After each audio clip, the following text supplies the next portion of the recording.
From WFRV TV Local 5, this is Local 5's Season of Volunteering. Hello and welcome to Local 5's Season of Volunteering Special. I'm Jade Henschel. And I'm Jordan Lamers. The holidays are the time of the year for giving, and there's no better gift than volunteering your time to help others. Only a few hours of your time can make a world of difference for somebody in need. There are plenty of volunteer opportunities all across Northeast Wisconsin, and we're going to be taking a look at them throughout the show. We begin tonight with the new community shelter. Located right near downtown Green Bay, you might not even realize what's all happening inside. But as Jade and I found out, there's probably at least one way you could help. Our volunteer numbers were high, and then COVID hits, and then boom. We weren't allowing anybody in the facility. Terry Refsgard has been with the new community shelter for about 2 decades. She says in recent years, the number of volunteers here has changed. So that took a while to build it back up, for people to come back. So we are back up to, especially in meals, where I think we're having some challenges on weekends.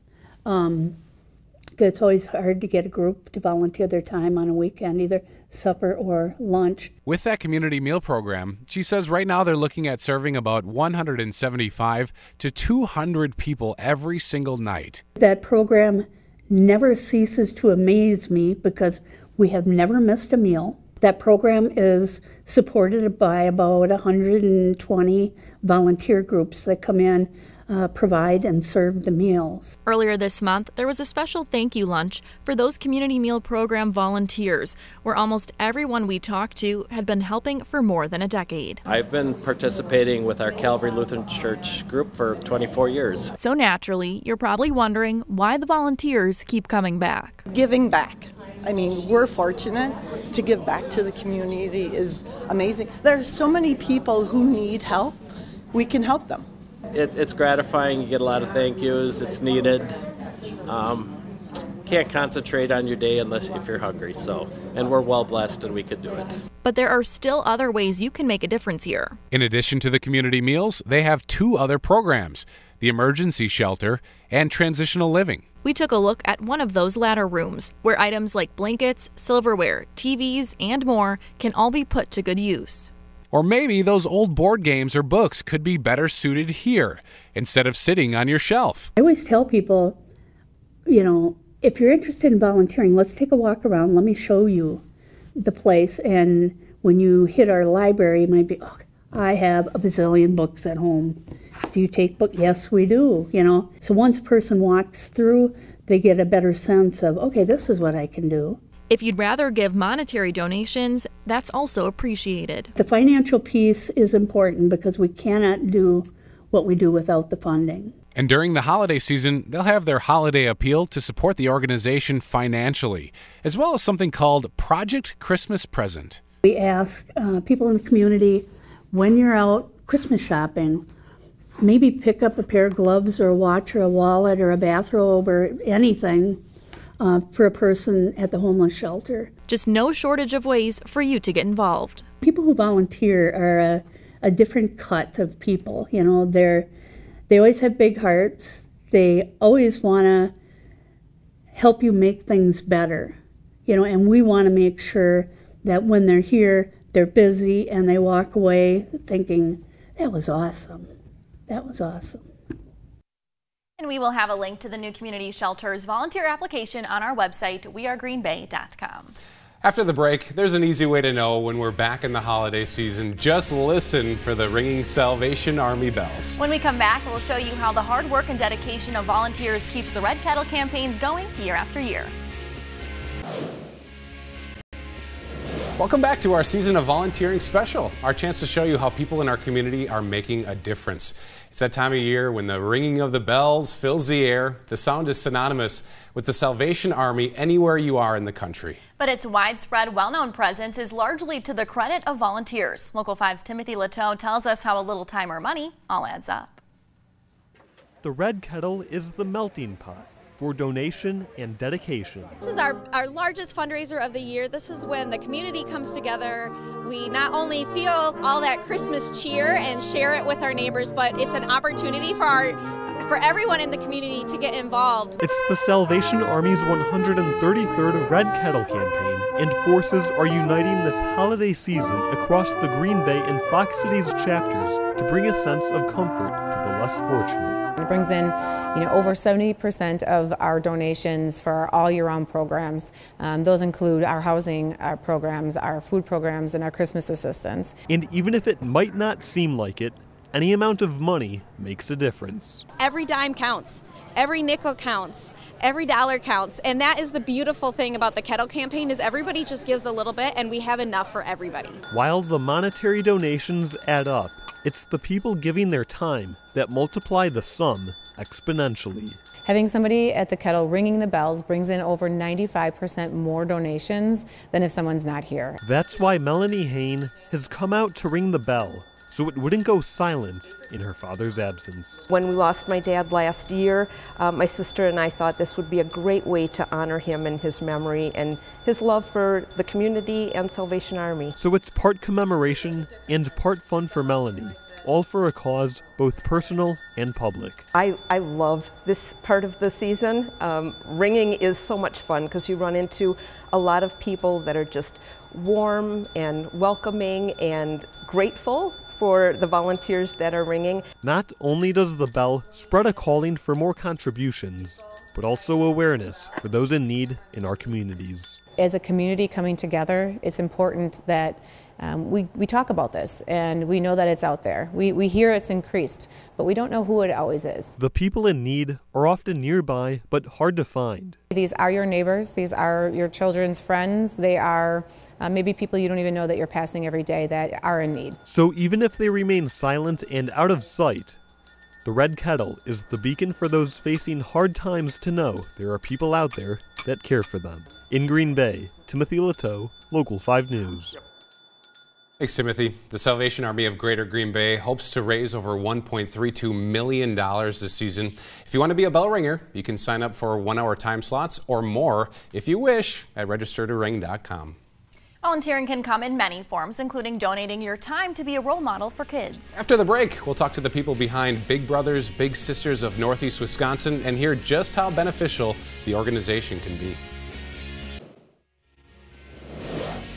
Welcome back to our Season of Volunteering special. We are joined now by Monica McClure and Mike Hogan from Big Brothers Big Sisters of Northeast Wisconsin. Thank you both so much for joining us today. Thank you. Monica, I want to start with you. For those who don't know, what is Big Brothers Big Sisters? So Big Brothers Big Sisters is a youth serving organization. We have been serving Northeast Wisconsin for over 50 years. Our mission is to create and support one-to-one mentoring relationships that ignite the potential in youth. So we're really here to make sure every youth has someone in their corner. And the bigs are, of course, the volunteers. While there's an obvious benefit for the littles, it has to be fulfilling for them as well. Oh, very much so.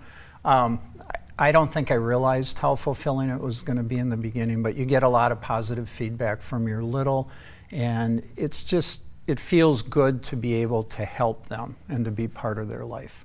Monica, back to you. You know, the impact that the littles are getting from this is just immense, I imagine. Can you talk about that impact a little bit? So every little that comes into our program is unique, and they have their own stories. So the outcomes that they get is also unique to that kiddo. But we do have some consistent outcomes. So there's always a greater connection to school for littles that are in our program. They're less likely to engage in risky behavior, and there's also great improvements in their mental health when they're in the program. Wonderful. And what types of activities can a big and a little do then? Oh, anything that is safe and healthy for the kiddo. The activities you can participate in are wide. So you go on your own in the community and you do your mentoring out in the community, but our staff does do facilitated activities with our kiddos throughout the year. So we've done archery, we've done bowling activities, painting, pottery. So we do provide extra support and do group activities for our matches to come together and explore items out in the community. It sounds like fun. Mike, is this a big time commitment? Is this something you do monthly, weekly, daily even? Well, I've worked it out with my little that we meet every other week, generally. Sometimes that changes, and about an hour and a half, 2 hours each time. So the time commitment is really minimal in a lot of respects, but it's what you want to make of it. You know, and she was talking about the activities and things, and they do a good job of connecting you with a little who kind of matches your passions and what the things you do. So in my case, I have a little brother who loves to do outdoor activities. So we've played tennis, we've played pickleball, we throw the football, throw the basketball, or shoot buckets, and have done a lot of other things that way too. Do you think that's why people like volunteering with you guys too, because they can pick and choose what they want? I think so. You dictate it basically with your little. You just work with that with the kid, and what is it they want to do, what do you want to do, and eventually you start to mesh really well, and it's just fun. Absolutely. And if someone wants to become a big, how would they be able to do that? Yeah, so we actually have 130 kiddos that are waiting for a big in the community. So if you're interested in fulfilling a holiday wish for a kiddo, you can go to our website, bbbsnew.org, and you can start the process by filling out an application. Obviously, we're talking about time commitments and volunteering your time, but is there another way to support Big Brothers Big Sisters?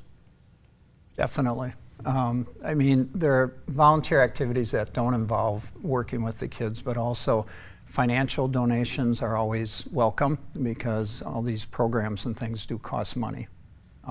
The other thing is I'm also a board member, and that's another way. If you want to become a board member, every year there's turnover into that area, and there's a lot of things you can do to help with that. Awesome. Wonderful. Thank you so much both for joining us today. Well, we are celebrating hard work of local organizations today. We here at Local 5 love to give back as well. After the break, we'll take you back to this summer and the multiple volunteering opportunities we took part in all on the same day. Stick around. Welcome back to our Season of Volunteering special, our chance to show you the value of donating your time this holiday season. Now, we've been telling you about volunteer opportunities you can take advantage of, and every year we here at Local 5 volunteer our time as well. Our parent company Nexstar holds what they call Founders Day every June in celebration of the company's founding. We and our sister stations across the country got out in the community and helped out area nonprofits. In the Fox Cities, we spent time with Vets and Friends, serving breakfast and spending time with veterans. In Green Bay, the faces in front of the camera and behind it spent time at Amanda's House in Green Bay, which provides a safe and supportive transitional housing for women recovering from trauma, mental health, and substance abuse, helping them out with some yard work. Others cleaned the Aging and Disability Resource Center. We are happy that we were selected to have folks help us with maintenance, sort of the outside building, washing windows, and something we really don't always get to have done. So very, very happy. It's a beautiful day. We like to feature so many things on Local 5 Live, our show, talking about all the good work that people do. Finally, we get to come out of the studio and do some of that ourselves. Next time we drive past, I'm going to be pretty proud to see what we finished today. All of our employees love the community. That's one of the reasons they get into television. We are all about community here at Local 5, and we've been doing this for years. Founders Day is something that's, I think, near and dear to all of us. Coming up, for some in our communities, it can be difficult to get food on the table. That's why many in our area have dedicated themselves to making sure no one goes hungry. After the break, we'll be joined by directors from 2 local food pantries. Stay with us. Welcome back to our Season of Volunteering special. We're joined now by Monica Clare, Executive Director of St. Joseph Food Program, and Bob Hornacek, Assistant Executive Director of Paul's Pantry. Thanks for being here, guys. Thank you for having us. So both of you guys tell us both about your food pantries. So St. Joseph Food Program has been serving Fox Valley community for 42 years, and we serve both as a pantry where families come in, and we also serve as a food bank, helping other organizations in the community with food. Bob, your turn. Paul's Pantry. So Paul's Pantry has been around not quite as long, just a couple years shy of that. So we're at about a little over 40 years. It'll be 41 years on Valentine's Day. And we are basically a free grocery store for families in need. So we are a full service grocery store. People come in, they get a cart. They get to go up and down the aisles. I like to say the only thing we don't have that Festival Foods has is a sushi counter. Yeah. But we're working on it. Maybe one day. But we try to give people the dignity of selecting their own groceries, because we want to make sure, even if somebody doesn't have a lot of financial resources, that they still have the dignity of deciding what to feed their family. Sure. Talk about volunteer efforts a little bit, Monica. Well, our volunteers, as they are for all organizations, are the heart and soul of our St. Joseph Food Program. We love them. They do so much work for us. Last year they put in over 21,000 hours of effort to make things run, so we depend on them very much.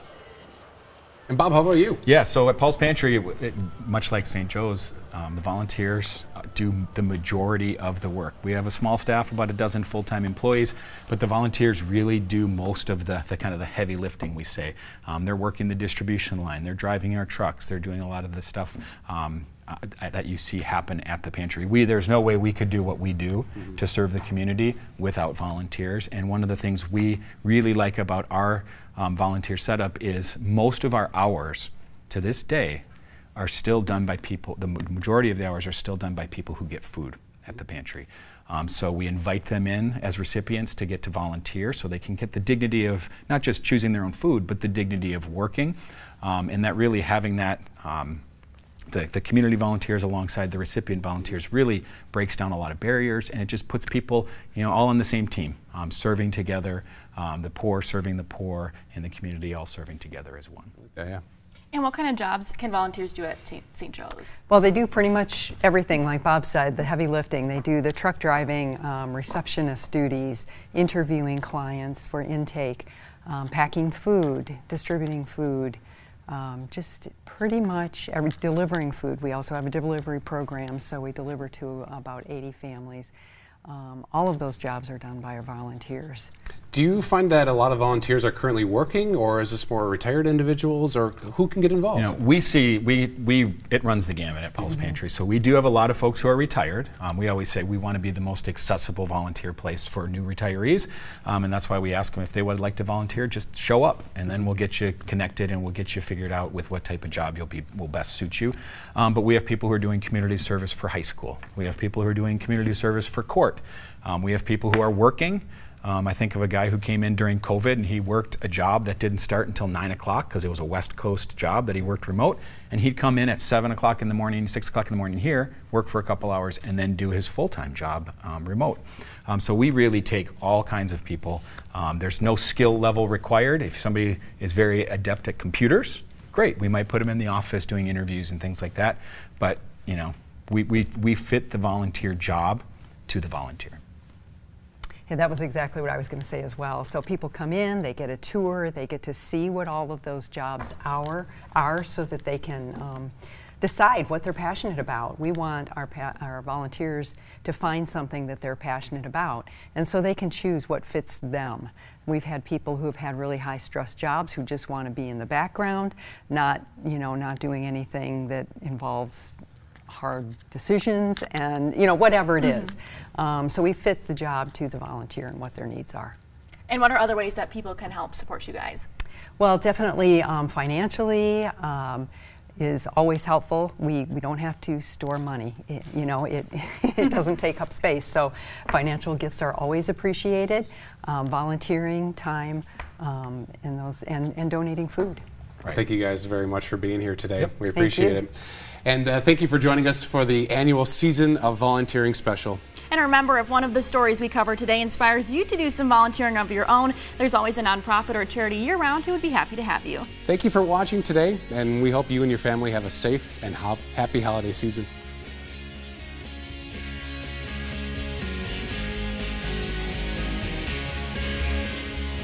Thank you for watching Local 5's Season of Volunteering. From our family to yours, happy holidays.